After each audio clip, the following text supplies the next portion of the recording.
Hello students, आज के video में सीखेंगे हम NCERT class 10 chapter number 11 exercise 11.1 question number 11। A car has two wipers which do not overlap. ठीक है, दो वाइपर हैं कार के जो कभी भी ओवरलैप नहीं होते हैं। ओवरलैप का मतलब एक दूसरे के ऊपर वो नहीं आते। Each wiper has a blade of length 25 centimetre sweeping through an angle of 115 degree. Find the total area clean at each sweep of blades. तो उसने कहा कि टोटल एरिया कितना वो साफ कर देंगे अगर ये सब उनके डायमेंशन हमें दिए हुए हैं। मतलब कहने का क्या है कि अगर मान लीजिए मैं ये कहता हूँ कि उसका ये देखो, ये मैं अगर मान लेता हूँ, ये मान लो गाड़ी का शीशा है और ये है हमारा वाइपर। तो ये यहाँ तक आता होगा और फिर यहाँ से ये ऐसे चला जाता होगा। तो इसकी जो लेंथ है ये हमें दी हुई है 25 सेंटीमीटर। और ये जो एंगल फॉर्म कर रही है ना, मतलब मान लो हो सकता है वो यहाँ से जाता हो। ये तो खैर 90 डिग्री दिख रहा है, 90 डिग्री ना हो के मान लो वो यहाँ से जाता हो इधर से। तो ये जो एंगल बन रहा है वो कितना बन रहा है हमारा 115 डिग्री बन रहा है। तो इतना एरिया वो कवर करता है। तो इसको ही हमें ध्यान में रखना है। तो उसमें एक तरह से तो थीटा में दिया हुआ है वो क्या हो जाएगा हमारा 115 डिग्री हो जाएगा। और जो लेंथ है वो कितनी हो जाएगी 25। तो सॉल्यूशन करते हैं। Area swept is equal to क्या हो जाएगा, area of sector formed by blade. ठीक है, ब्लेड या वाइपर है। ठीक है, तो अब देखो इस यहाँ पर हमारा आर क्या दिया हुआ है, आर है 25 सेंटीमीटर और थीटा हमें गिवन है 115 डिग्री। ठीक है, अब लगाते हैं फॉर्मूला।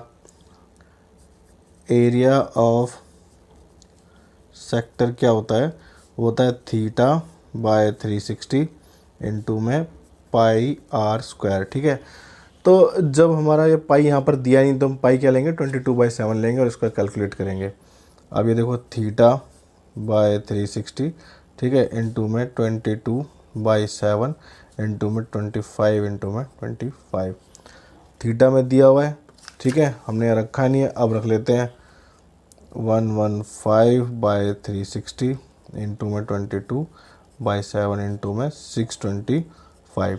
देखो इसको मैं बताऊँ आपको कि ना, ये जैसे मैंने बताया था इसको बार ठीक कर लेते हैं कि ये तो 90 डिग्री बन जाएगा। कि मान लो जैसे अगर ऐसे विंडशील्ड बनी हुई है तो अगर मान लो हो सकता है वो वाइपर क्या बनाता हो, ऐसे पूरा बड़ा इस तरह बनाता हो यहाँ से ऐसे, क्योंकि ये तो 90 डिग्री जैसा बन जाएगा कुछ। ये कुछ खुला खुला सा एंगल दिख रहा है तो हो सकता है वाइपर यहाँ से आता हो, ऐसे ऐसे आता हो। ठीक है, ऐसे आता हो तो ये जो पूरा एंगल बनेगा ये कितना बनेगा, ये 115 डिग्री का बनेगा। और ये जो वाइपर का है देखो ये ऐसे करके एक सेक्टरी फॉर्म कर रहा है ये, ठीक है, गोल गोल जा रहा है। तो यहाँ से लेके यहाँ तक ये वाइपर की जो लेंथ होगी एक तरह से रेडियस का काम करेगा जो कि 25 सेंटीमीटर है। ठीक है, अब थोड़ा और क्लियर हो गया होगा आप लोगों को। इसको करते हैं, ये 5 से करते हैं। 5 2 जा 5 3 जा 5 7 जा 35, 2 आ गया। अब तो कुछ जल्द, हाँ ये भी हो रहा है डिवाइड 11 और ये आ जाएगा 36। तो ये क्या कितना आ गया हमारा, ये आ जाएगा 23/36 इंटू में 11/7 इंटू में 625, ये आ गया हमारा। तो इसको करते हैं सॉल्व। तो ये आ जाएगा हमारा 23 इंटू में 11 इंटू में 625 और ये आ जाएगा 36 इंटू में 7। तो ये एक वाइपर ने जितना एरिया कवर किया ये वो है। और क्योंकि डायमेंशन दोनों के सेम है तो उसको क्या करेंगे, एरिया तो निकालना है हमें, तो इसको 2 से मल्टीप्लाई कर देंगे। तो एरिया स्वेप्ट बाय 2 वाइपर्स कितना आएगा, ये आ जाएगा 23 इंटू में 11 इंटू में 625, 36 इंटू में 7 और इंटू में 2। ठीक है, इसको सॉल्व करते हैं।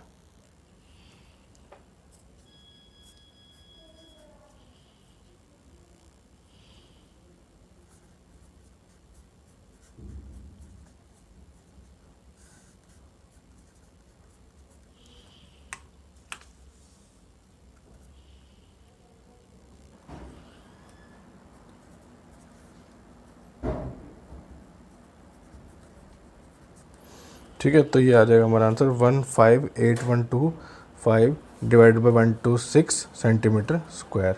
ठीक है, क्वेश्चन नंबर 12 है हमारा, to warn ship for underwater rock a lighthouse spread a red colored light over a sector of angle 80 degree to a distance of 16.5 kilometer. Find the area of sea over which the ships warn, और पाई की value लेनी है हमें ये वाली 3.14। तो ठीक है, क्वेश्चन करते हैं। तो इससे पहले मैं थोड़ा समझा दूं आपको कि ये देखिए, मान लीजिए लाइट हाउस है, लाइट हाउस जो अपनी लाइट देता है वो ऐसे इतने एरिया को वार्न करता है।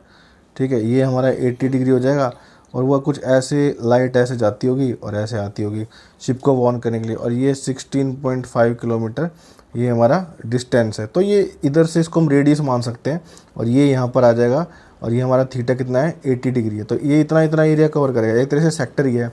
यहाँ पर मैं थीटा भी गिवन है और आर भी गिवन है, तो बस इसी की हेल्प ले लेते हैं। ठीक है, यहाँ पर देखो सॉल्यूशन में,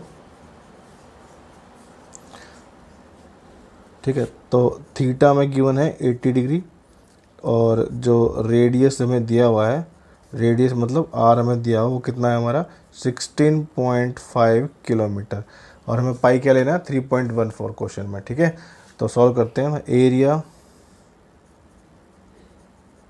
कवर्ड बाय लाइट हाउस, ये क्या होगा, area of sector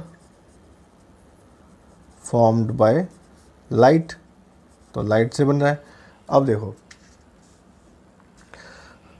area of sector is equal to theta by 360 into में हमारा पाई आर स्क्वायर।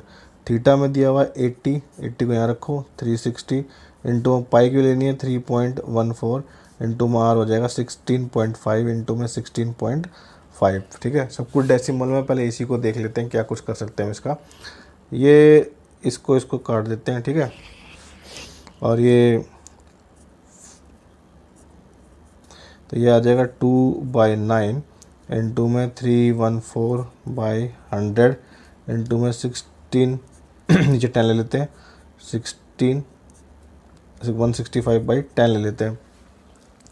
अब अगर हम देखें ध्यान से, तो ये अगर हम इनको देखें तो ये 3 से कट रहा है, ये भी कट रहा है, 3 जा 9 होते हैं, और ये कट रहा है 3 5 जा 15, 3 5 जा 15। सिमिलर इसको भी काट लेते हैं, कितना आ जाएगा 55 आ जाएगा। तो अब करते हैं क्वेश्चन। अभी क्या बचा है यहाँ पर 2, मैं इसको काट नहीं रहा, हालांकि वैसे इसको काट तो सकते ही हैं, कुछ तो कट ही रहेगा ये भी। चलो कुछ तो कर लेते हैं, 5 2 जा और ये 11 आ जाएगा। इस 2 से इस 2 को पूरा काट देते हैं, 5 से काटते हैं, नीचे 2 आ जाएगा, ये इसे काटेंगे तो 157 आ जाएगा। अब देखो क्या क्या बचा है यहाँ पर, 157 बचा है, एक ये 11 बचा है, एक और 11 बचा है, और नीचे सिर्फ ये बचा 100 बचा है। अब इसको सॉल्व कर लेते हैं। तो ये कितना आएगा, ये आएगा 157 इंटू में 121/100। अब इसको सॉल्व करेंगे। ठीक है, तो इतना आया 18997/100 आया है।